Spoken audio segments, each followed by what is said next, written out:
करते हैं जैव अणु में आगे प्रोटीन के बारे में। प्रोटीन के बारे में आप सभी लोग जानते होंगे। प्रोटीन हमारे शरीर का बिल्डिंग ब्लॉक है, मतलब ज़्यादातर हिस्से प्रोटीन से ही बनते हैं। 19% हिस्सा प्रोटीन से बना होता है मानव शरीर का। और अगर बात करें तो प्रोटीन जो है बहुत सारे हमारे शरीर में जो हार्मोन्स होते हैं, एंजाइम्स होते हैं, बहुत सारी उपापचयी क्रियाओं के लिए, शरीर के टूट फूट की मरम्मत के लिए, ठीक है, और शरीर के पोषण के लिए प्रोटीन की ज़रूरत होती है। एक इस चैप्टर से बहुत बेसिक सा छोटा सा क्वेश्चन हो सकता है कि प्रोटीन क्या है और मानव शरीर के लिए प्रोटीन का क्या उपयोग है।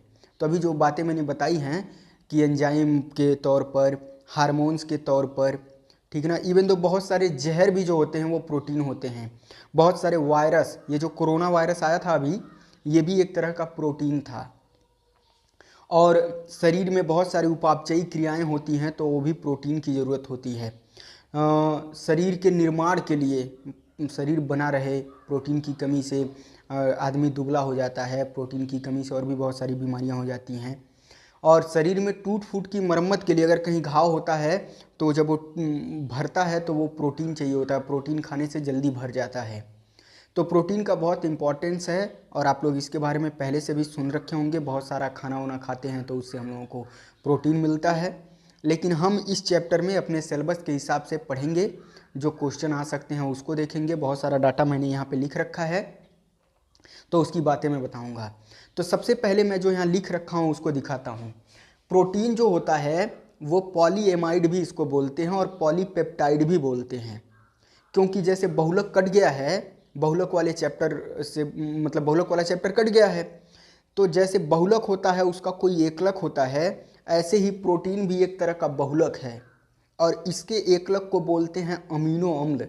यानी कि अमीनो अम्ल मिलके प्रोटीन को बनाता है अमीनो एसिड। यानी प्रोटीन एक बहुलक है तो उसका एकलक कौन है? अमीनो अम्ल। और अमीनो अम्ल जो होता है वो बहुत सारा मिलता है, प्रोटीन बनाता है, इसीलिए इसको पॉलीएमाइड भी बोलते हैं। और 2-4 अमीनो अम्ल मिलके जो बनाते हैं उसको पेप्टाइड बोलते हैं और बहुत सारे पेप्टाइड मिलते हैं तो प्रोटीन बनता है, इसलिए प्रोटीन को पॉलीपेप्टाइड बोलते हैं। असल में प्रोटीन के अंदर जो अमीनो अम्ल आपस में जुड़े रहते हैं उस बंध को हम लोग बोलते हैं पेप्टाइड बंध। तो इसीलिए प्रोटीन को पॉलीपेप्टाइड भी बोलते हैं, यानी बहुत सारे इसमें पेप्टाइड बंध होंगे, पॉलीपेप्टाइड प्रोटीन को बोलते हैं। अब अगर डिफिनीशन की बात करें तो प्रोटीन जो होता है उच्च अणुभार वाले, बहुत ज़्यादा अणु होते हैं क्योंकि ये पॉलीमर है। जो भी बहुलक होगा, प्रोटीन बहुलक है, जो भी बहुलक होगा वो उच्च अणुभार का होगा। तो प्रोटीन भी एक बहुलक है तो इसमें बहुत सारे परमाणु मिलके इसका अणु बनाएंगे। तो ये उच्च अणुभार वाले होते हैं, अत्यधिक जटिल होते हैं, इनकी संरचना बहुत जटिल होती है, नाइट्रोजन युक्त, क्योंकि इसमें एमिनो समूह होता है और एमिनो समूह में नाइट्रोजन होता है तो ये नाइट्रोजन युक्त होते हैं और एमिनो अम्लों द्वारा निर्मित होते हैं। ये प्रोटीन के बारे में बातें हैं, चाहे कोई भी बात बोलिए। उच्च अणुभार वाले कार्बनिक यौगिक हैं, प्रोटीन अत्यधिक जटिल कार्बनिक यौगिक हैं, नाइट्रोजन युक्त जटिल कार्बनिक यौगिक हैं जो एमिनो अम्लों द्वारा क्या होते हैं? निर्मित होते हैं। तो ये बात हो गई प्रोटीन के बारे में। और आगे बढ़ जाएं तो प्रोटीन एमिनो अम्ल से बना होता है, इसलिए सबसे ज़्यादा ज़रूरी है हमको जानना कि एमिनो अम्ल क्या होता है। इसको लेके क्वेश्चन भी आया हुआ है। तो एमिनो अम्ल जो होता है वो प्रोटीन की आधारभूत इकाई है। देखिए मैंने यहाँ जगह की कमी से मैं सबको डिवाइड करके लिख रखा हूँ और इतने में ही बहुत सारा मैंने डाटा लिखा है। आप देखेंगे तो बहुत सारी बातें आपको क्लियर हो जाएंगी, तो इसीलिए पेशेंस रखिए और टेंशन ना लीजिए। तो एमिनो अम्ल जो होता है वो प्रोटीन की आधारभूत इकाई है। जैसा मैं पहले ही बता चुका हूँ कि प्रोटीन जो होता है वो एमिनो अम्ल से मिलकर बनता है, तो एमिनो अम्ल प्रोटीन की आधारभूत इकाई है। एमिनो अम्ल में, ठीक है ना, एमिनो समूह यानी कि क्षारीय एमिनो समूह, ये क्षारीय होता है, और अम्लीय COOH यानी कार्बोक्सिलिक समूह दोनों होते हैं। एमिनो अम्ल में क्षारीय एमिनो समूह तथा COOH कार्बोक्सिलिक यानी कि अम्लीय समूह, क्षारीय और अम्लीय दोनों समूह होते हैं। तो ये होता है एमिनो अम्ल। इसके स्ट्रक्चर की बात करें तो कार्बन से एक तरफ एमिनो समूह जुड़ा होता है, एक तरफ COOH समूह जुड़ा होता है, कार्बोक्सिलिक समूह जुड़ा होता है, और एक कार्बन चेन हो सकती है इधर, और इधर होता है H। और जो प्रोटीन में एमिनो अम्ल पाया जाता है उसको अल्फा एमिनो अम्ल भी बोलते हैं। तो यहाँ पे जो एमिनो अम्ल का मैंने फार्मूला लिख रखा है इसको हम अल्फा एमिनो अम्ल कह सकते हैं। और आगे बढ़े तो जो एमिनो अम्ल है अगर इसको आप उदासीन विलयन में डालेंगे, ये क्वेश्चन पूछा हुआ है बोर्ड में कई बार, अगर आप एमिनो अम्ल को उदासीन विलयन में डालेंगे, उदासीन विलयन मतलब जिसका पीएच 7 होगा, ऐसे विलयन में डालेंगे तो एमिनो अम्ल के जो दोनों समूह हैं वो आयनित हो जाते हैं। ये एक प्रोटॉन ले लेता है जिससे इस पे प्लस आ जाता है, प्रोटॉन को H प्लस से दिखाते हैं तो इसीलिए यहाँ NH2 को NH3 बना दिया गया और एक प्लस दिखा दिया गया, बस यही मैटर है। तो ये एक प्रोटॉन ले लेता है तो ये NH3 प्लस बना लेता है जो NH2 था, और इधर से एक प्रोटॉन निकल जाता है तो प्रोटॉन को H प्लस से दिखाते हैं, तो जब प्रोटॉन निकलेगा तो माइनस चार्ज आ जाएगा।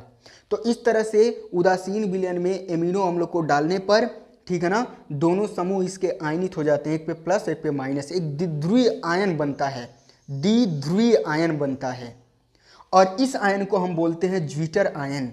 तो ये क्वेश्चन पूछता है कि ज्विटर आयन क्या होता है, तो उदासीन विलयन में ज्विटर आयन की संरचना बना के लिख दीजिए।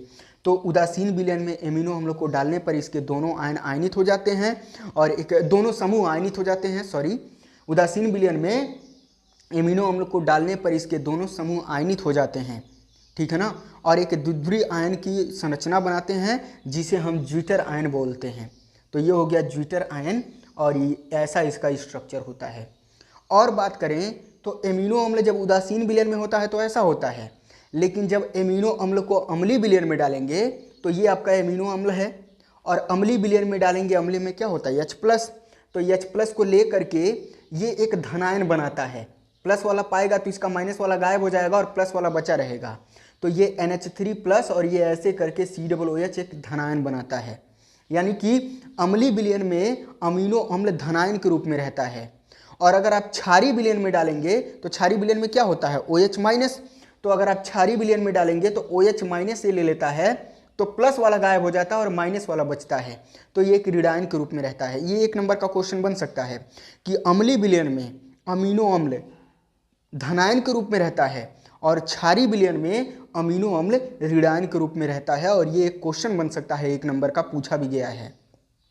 आगे बात करें तो अगर अम्लीय विलयन या क्षारीय विलयन में ये धनायन और ऋणायन के रूप में रहता है तो अगर आप उसमें बिजली भेजेंगे, उसमें इलेक्ट्रोड लगा देंगे, तो जो धनायन वाला होगा अगर अम्लीय विलयन में लगाएंगे तो ये धनायन के रूप में रहता है तो ऋणायन की तरफ जाने लगेगा, और अगर क्षारीय विलयन में डाल के अमीनो अम्ल को और विद्युत इलेक्ट्रोड लगाएंगे तो ये ऋणायन के रूप में रहता है तो ये धनायन वाले इलेक्ट्रोड की तरफ जाने लगेगा, अभिगमन करने लगेगा, ठीक है ना। तो एक ऐसा पीएच हो जिसमें ये अभिगमन ना करे, माने किसी विलयन का पीएच अम्लीय कब होगा, जब 7 से कम होगा, और पीएच अगर 7 से कम होगा तो विलयन अम्लीय होगा, और अगर पीएच 7 से अधिक होगा तो विलयन क्षारीय होगा। तो ऐसा पीएच का लेवल रखें जिससे उसमें अगर हम अमीनो अम्ल डालते हैं तो उसका इलेक्ट्रोडों की तरफ अभिगमन ना हो, वो रुक जाए।